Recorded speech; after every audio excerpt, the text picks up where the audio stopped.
Let's get ready for my students wedding. After so long म चाहिँ कुनै वेडिङमा जाँदैछु। आफ्नो घरभन्दा टाढा भयो भने चाहिँ कसैले पनि आफ्नो वेडिङमा बोलाउँदैन। अनि प्लस अब कुनै पनि रिलेटिभ नभएपछि सबैभन्दा टाढा हुँदा चाहिँ कुनै पनि फङ्सनहरू एटेन्ड गर्न नै पाउँदैन। इन्भिटेसन आए पनि आफू जान भ्याइँदैन। हाम्रो 3 मन्थको अलराउन्डर, सो हामीसँग 3 मन्थ्सको क्लास लिनुहुने स्टुडेन्टको चाहिँ बिहे थियो। अनि उहाँले चाहिँ हामी सबै स्टुडेन्ट अनि म्याजिक टचको टिमलाई नै इन्भिटेसन दिनुभएको थियो। म झटपट कुनै पनि इन्भिटेसनहरूमा खासै जाँदिन र भ्याउँदिन पनि। तर यो पालि चाहिँ मलाई कस्तो जानु मन लागेको थियो। अल्दो मेकअप चाहिँ मैले गरेको थिएन उहाँले चाहिँ अन्तै गर्नु भएको थियो।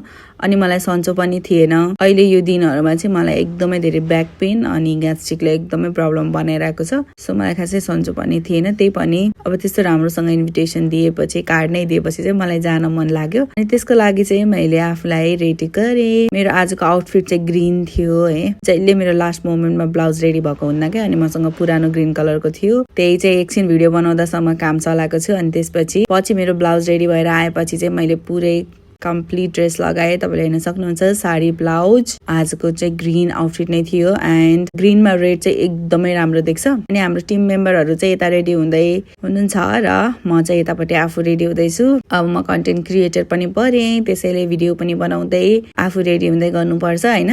So this is my final look. आजको यो ज्वेलरी चाहिँ हाम्रो खैरेनीमै रहेको सापकोटा ज्वेलर्सदेखि नै हो। अनि मेरो मेकअप चाहिँ एकदमै राम्रो देखिया थियो। गर्मी पनि लास्टै छ है। त्यसपछि हामी चाहिँ भेन्यूतिर ब्राइड चाहिँ एकदमै राम्रो देखिनु भएको थियो। सो म एकदमै पोजिटिभ भाइब्स वाला मान्छे हो, तपाईँहरूलाई थाहा नै छ। उहाँले मलाई बुक नगर्नु भयो भने मलाई त्यस्तो नराम्रो चाहिँ लागेन। किनभने आफ्नो त्यस्तो बिग डेमा आफूलाई जुनसँग मन लाग्छ त्यहीसँग मेकअप गर्ने हो। मेरो स्टुडेन्ट हुनुहुन्छ, मसँग सिक्न आउनुभएको छ, त्यही नै ठुलो कुरा हो। हाम्रो टिमलाई नै इन्भिटेसन गर्नुभएको भएर हामी गयौँ। More congratulations.